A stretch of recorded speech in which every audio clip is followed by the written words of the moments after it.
So here's what I actually see. I see individuals all the time trying to solve problems that are way too big.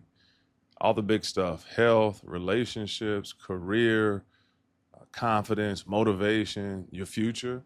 They look at everything they want to change, and then the human part of us tries to figure out how to fix it all at one time. But the problem with doing it that way is that it feels huge. And what do? You don't move. So one of the big things is I want you to stop trying to figure out your whole life at one time, but focus on the next meaningful move. When I talk to people, about moving forward, I don't ask them, hey, what's the 5-year plan? I ask them one question: what does the next meaningful move look like to you? And meaningful doesn't mean easy at all. We know that. And they never mean the same thing. They look very differently. So when you talk about the simple stuff, making lists, cleaning out your room, or looking up a business idea, or making the phone call, that can be progress, right? But you may not be moving in the direction you want to. So meaning is a whole different thing.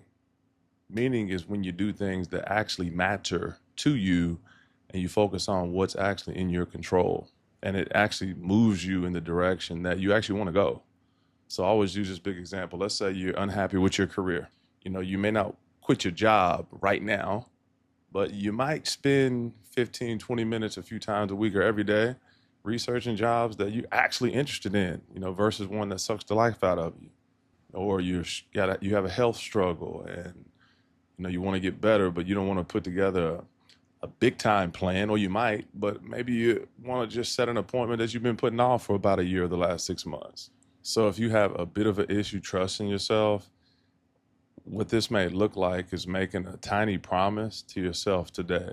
Not a huge move, not the biggest one of your life, but the right next move. Because when you're standing at the beginning of like a big change moment, the gap between where you are and where you want to be, it can be overwhelming and it can feel enormous.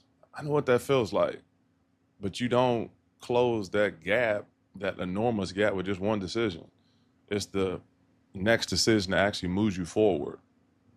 And even if it's not the correct decision, it can give you information, and maybe it'll create momentum. It's better than making no decision. And what it truly proves to yourself is that you can move. In terms of fixing your life or trying to fix everything, pivot and think about what's the next meaningful action I can take in the next 24 hours. Not the one that is the most grand or looks the most impressive, but one that's real. Decide on it and do it. So don't focus on replanning your whole life. Focus on gathering evidence and data for yourself to make the next right move. And I say all the time, every decision either lessens the gap or widens it, period. I'm Darren, forward.